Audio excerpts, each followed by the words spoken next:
Welcome back to Braintree Today. I'm Martha Konstandinidis and you're watching BCAM TV. Now we'll be getting into our latest stories from the week.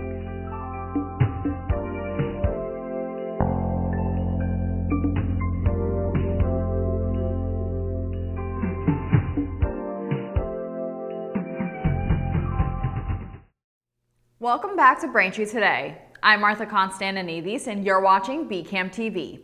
Now we'll be getting into our latest stories from the week. More than 90 people were killed in Israeli airstrikes across Gaza over the weekend, according to Gaza's health ministry. In Khan Yunis, at least 11 people were reportedly killed, many of them sheltering in tents. Additional strikes in Rafah killed 4 others, including a mother and her daughter, according to the European hospital. Israel has vowed to intensify its campaign and establish large security zones inside Gaza while maintaining a 6-week blockade that has prevented the entry of food, medicine, and other aid. Dr. Hanan Balki of the World Health Organization called on newly appointed U.S. Ambassador Mike Huckabee to press Israel to lift the blockade. Huckabee, during his first public appearance Friday, visited Jerusalem's Western Wall and said efforts are underway to secure the release of the remaining hostages held by Hamas. Iran and the United States held a second round of high-stakes nuclear negotiations in Rome on Saturday, with talks taking place behind closed doors at the Omani embassy.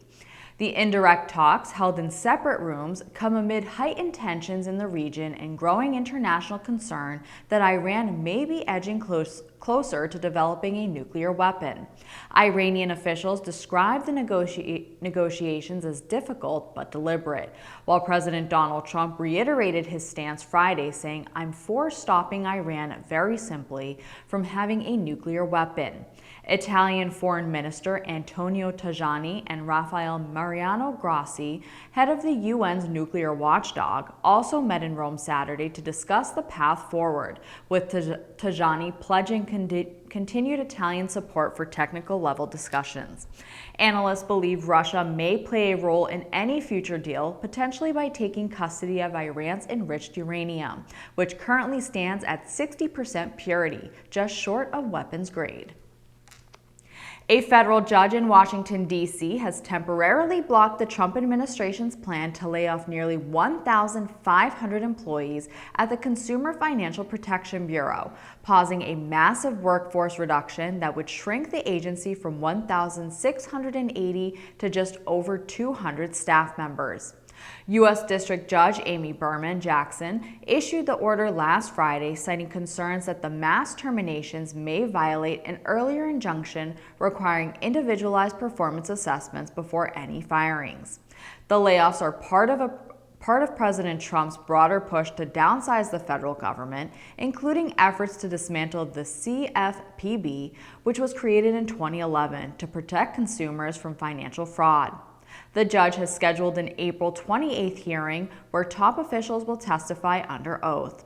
While the administration argues the agency can still function with fewer employees, unions and consumer advocates warn that the cuts would cripple the Bureau's ability to fulfill its congressional mandate. April 15th may be behind us, but how Americans file their taxes is back in the spotlight as the Trump administration considers ending the IRS Direct File program, a free electronic filing system launched under President Biden. The program, which started as a pilot in 12 states during the 2024 tax season, was widely praised for simplifying the filing process and saving taxpayers money, earning high satisfaction scores and plans for nationwide expansion in 2025. However, the proposal to scrap it has drawn sharp criticism, calling the move an outrage that benefits the multi-billion-dollar tax prep industry at the expense of everyday Americans. A final decision from the administration is still pending. U.S. stocks rebounded Tuesday morning following Monday's sharp sell-off, with the Dow rising 600 points and the S&P 500 and NASDAQ both gaining more than 1.5%. Investors cautiously stepped back into the market amid lingering uncertainty over trade tensions and President Trump's escalating criticism of Federal Reserve Chair Jerome Powell. The rally comes as markets try to snap a 4-day losing streak, though all three major indexes remain on track for their worst month since 2022, with the Dow heading for its worst April since 1932. Concerns about the president's influence over the Fed and the threat to fire Powell have shaken investor confidence, even though experts say Trump lacks the authority to remove the central bank chief without cause. Meanwhile, gold hit a record high above $3,500 an ounce as investors sought stability. All eyes are now on earning reports, including Tesla's, as the EV maker grapples with the steep stock decline and slumping sales. Thanks for watching Braintree today. We'll be right back with more after the break. Hi, I'm Tom Lyons, a retired captain from the Quincy Fire Department and the author of the book Fighting Fire, A Proactive Approach. Cooking is the leading cause of home fires. Unattended cooking is the leading cause of these fires and related deaths. Therefore, keep a close eye on your cooking. If you must leave the kitchen, bring a utensil with you as a reminder of your efforts. Set a timer for food taking longer to cook. Turn pot handles towards the back of the stove. Keep a lid nearby when cooking. If a small grease fire starts, slide the lid over the pan and shut off the burner. You can take an active role in your safety. Cooking safety starts with you. Welcome back. A reported fight in Braintree on Saturday escalated into a day-long standoff and the eventual arrest of 2 men on armed robbery charges. Police responded around 11 a.m. to a call near Pond and Washington Streets, where a 39-year-old Quincy man said he had been assaulted by 2 people he knew, one of whom allegedly pulled a knife and stole his phone and car keys. Officers quickly arrested one suspect, 21-year-old Tyler June Joseph of Boston, after a brief foot chase. The second suspect, 20-year-old Stephen Durant of Braintree, was believed to be hiding in his Hall Avenue home. Police secured a warrant and, after hours of attempting contact, arrested Durant around 8 p.m. as he tried to flee from a third-floor staircase. Both men are charged with assault and battery with a dangerous weapon, assault and battery, and armed robbery. A historic 4-bedroom, 2-bathroom home in Braintree, once home to the town's first post office, is expected to hit the rental market this summer. But with one unique condition: tenants must allow occasional public tours. The Braintree Historical Society is seeking a new tenant for the Asa French House on Washington Street and hopes to collect at least $3,500 per month to help offset operating expenses after years of financial strain and the suspension of town funding. While the board considered selling the 19th century property due to declining funds and consistent negative net income, it ultimately voted to keep and rent it. Before moving in, however, upgrades are needed, including new appliances, countertops, and electrical work. The group has raised more than $20,000 for repairs and continues fundraising through GoFundMe to cover additional costs. The society says rental income will support basic expenses like insurance and maintenance while helping preserve Braintree's history. Braintree's annual Beautification Day returns on Saturday, May 3rd. Volunteers will rally at 8:30 a.m. at Sunset Lake to begin their cleanup of Town Hall, the Historical Society grounds, Penniman Park, Smith Beach, Braintree High, and other public spots. But this year's cleanup doubles as the town's first ever herring run celebration. Residents will get a close-up look at the new fish ladder and viewing platform on the Manadequit River Restoration Project, where river herring are now swimming upstream to Great Pond Reservoir for the first time in 2 centuries, following the removal of the Ames and Armstrong dams. The Braintree Senior Center is offering a full slate of weekly programs and special events for residents 60 years and older. Weekly offerings include Spa Day by appointment, daily fitness classes, Game Day on Tuesdays, the Asian Outreach Group on Wednesdays, and Movie Day on Fridays. Special one-day events include a Grandparents and Grandchildren Day event on April 25th at 1 p.m., a crafts class on April 28th at 1 p.m., and an Alzheimer's support group on April 29th at 4 p.m. All programs take place at the Braintree Senior Center, and you can call them to sign up at 781-848-1963. The town of Braintree will host a rabies vaccination clinic on Saturday, May 3rd from 10 a.m. to noon in the parking lot of Braintree Town Hall. Dr. Joseph Cosman will be on site administering vaccinations at a cost of $15 per dog. To be eligible, dogs must have had a rabies vaccination within the last 3 years, and owners must bring their current rabies certificate. Town officials also remind residents that all dogs must be licensed by June 30th, with the licensing period running from April 1st to the deadline. The Rotary Club of Braintree is hosting an electronic waste day for residents of Braintree and surrounding towns this Saturday, April 26th, from 9 a.m. to noon at 74 Pond Street. Most small household items that can be plugged in will be accepted for recycling. For a full list of acceptable items, pricing details, and additional information, residents are encouraged to visit the event website at braintreerotaryclub.org. Thank you for watching Braintree Today on BCAM TV. We'll be right back with more stories in the area. I'm Courtney Trudeau, the Young Adult and Teen Librarian at Braintree's Thayer Public Library. It's April, so that means school vacation week is coming up soon.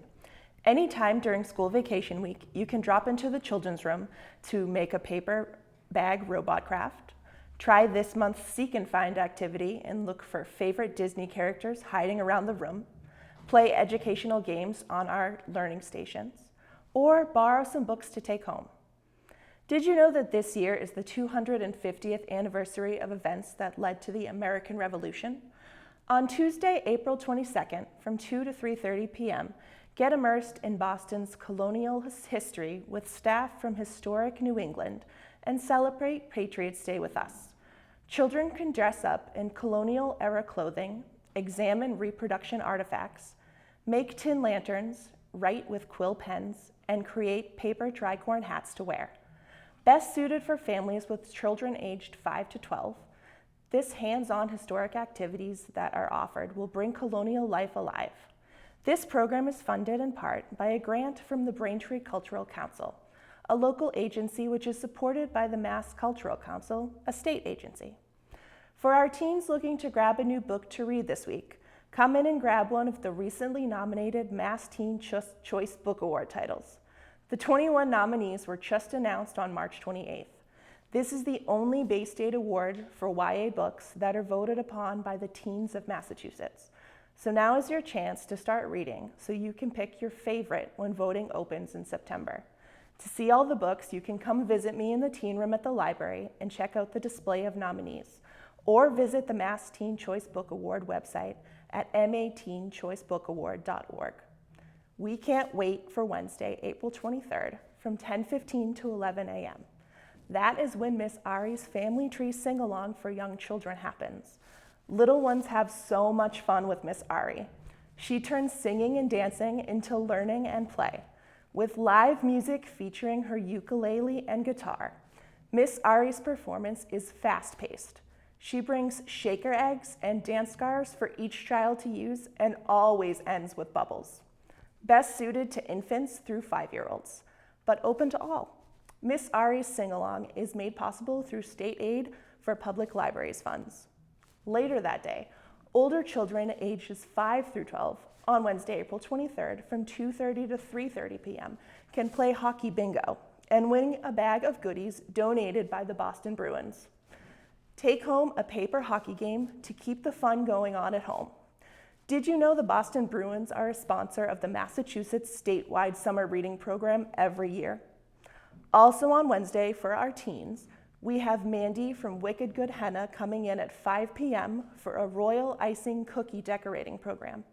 Registration is required and space is limited, so sign up starting on April 9th if you'd like to come make some fun flower-themed cookies. On April 24th at 10:15 to 11 a.m., little ones will be captivated by Rosalita's puppets as Auntie Goose is brought to life in a show. Using a variety of handcrafted puppets, Rosalita's Puppets weaves together a performance that will leave the audience smiling. This show is best for ages 3 and up and is made possible through the use of state funds for public library funds. A few hours later on Thursday, from 2:30 to 3:30 p.m. will be Marble Raceways for Kids, where they can design and build their own raceways. We'll supply cardboard tubes, egg cartons, Legos, marbles, and more.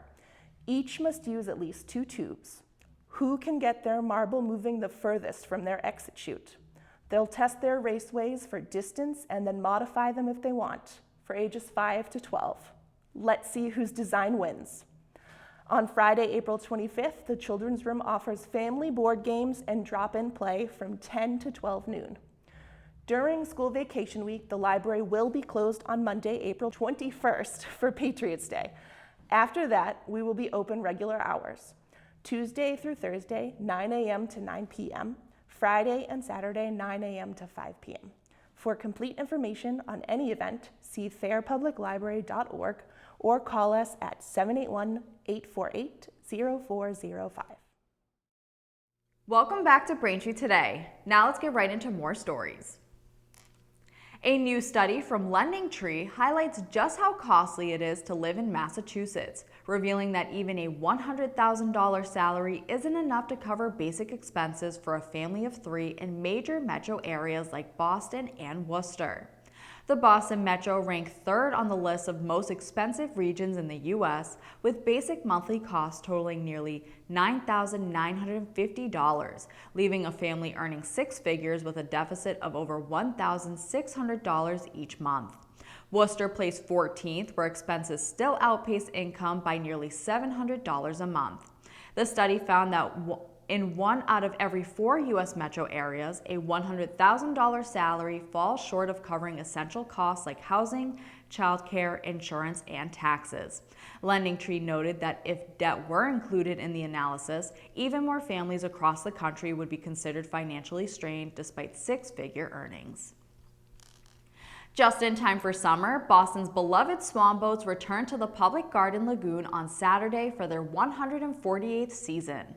Mayor Michelle Wu joined the Boston Parks and Recreation Department and members of the Paget family to host the ceremonial first ride, a cherished city tradition since 1877.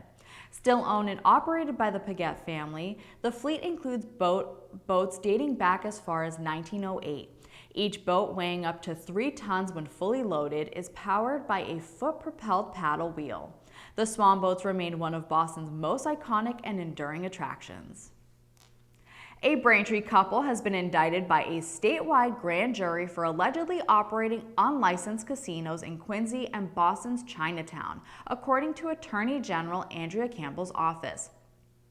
Zhutan Zhang, 50, and Xiurong Li, 55, faced 15 indictments including charges of money laundering, tax evasion, trafficking unstamped cigarettes, and operating illegal gaming devices. A 2-year investigation found the pair ran underground casinos at 299 Newport Ave in Quincy and 32B Oxford Street in Boston, offering slot machines with cash payouts and selling untaxed cigarettes from out-of-state and overseas. Authorities seized 600,000 unstamped cigarette packs worth $6 million, 22 slot machines, and $141,000 in cash during a September 2024 raid. Li and Zhang are also accused of underreporting their income in 2022 and 2023. The case will proceed in Suffolk Superior Court with a pretrial conference set for May 7th. A 20-year-old Weymouth man has been arrested for allegedly vandalizing a Tesla Cybertruck at a public charging station in Hingham, police said Wednesday. Brendan Thomas Mullen is charged with malicious damage to a motor vehicle after surveillance footage captured him scratching the truck with a key while it was parked in the Station Street lot on Sunday. The truck's owner received a security alert from the vehicle and later provided the video to police, which reportedly showed Mullen walking up to the passenger side and deliberately keying the vehicle before driving off. Mullen turned himself in at the police station on Tuesday and was released on $1,000 bail ahead of his arraignment in Hingham District Court. The South Shore Food Truck Association is rolling out its popular food truck nights at 4 locations this year: Hanover, Kingston, Weymouth, and for the first time, Braintree's Highlands Playground, bringing a mix of food, entertainment, and family-friendly activities from Tuesday through Fridays.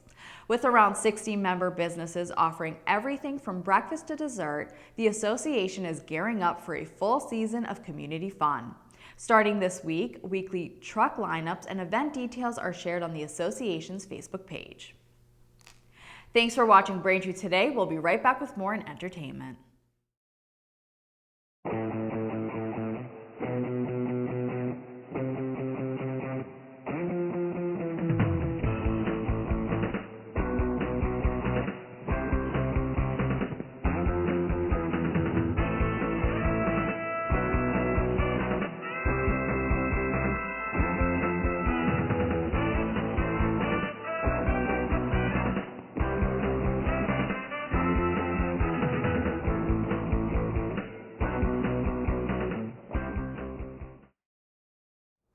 Welcome back to Braintree Today. This week in entertainment, we have 3 recommendations for you to watch. First, Sinners is an American supernatural action horror film written, produced, and directed by Ryan Coogler. The film is set in the 1930s, where twin brothers Smoke and Stack return to their hometown only to discover that an even greater evil is waiting to welcome them back. The film stars Michael B. Jordan, Haley Steinfeld, and Miles Catton. You can watch Sinners in theaters now. Up next, Drop follows Violet, a widowed mother who goes to an upscale restaurant to meet Henry, her charming and handsome date. However, her pleasant evening soon turns into a living nightmare when she receives messages from a mysterious hooded figure who threatens to kill her young son and sister unless she kills Henry. The film stars Megan Fahey and Brandon Sklenar. You can watch Drop now in theaters. And finally, for all the Pixar fans, Sneaks follows the adventures of Ty, a misguided designer sneaker who does not know life outside the comforts of his velvet-lined shoebox. After his sister is stolen by a shady collector, Ty must venture into New York City to find and rescue her. In his adventure, Ty meets a ragtag group of footwear friends from all walks of life who help him find the courage to step outside of his shoebox and find his soulmate. The film stars Anthony Mackie, Martin Lawrence, and Chloe Bailey. You can watch Sneaks in theaters now. That'll do it for news today. Remember, if you're a customer of Verizon, you can watch BCAM TV in high definition on channel 2128. You can also now see us in high definition on Comcast on channel 1073. I'm Martha Konstandinidis, and thank you for watching Braintree Today on BCAM TV. We'll see you next time.